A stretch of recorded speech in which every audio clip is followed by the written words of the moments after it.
Please state your name. From.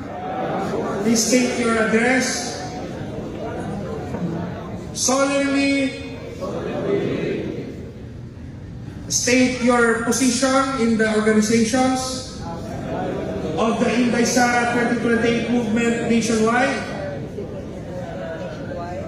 I shall uphold, protect, and promote the principles and objectives of our movement, guided by the spirit of purely volunteerism and self-reliance.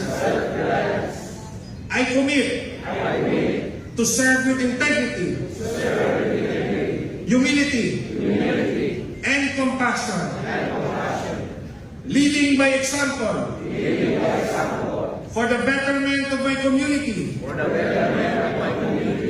my region, and our nation. I shall faithfully perform my duties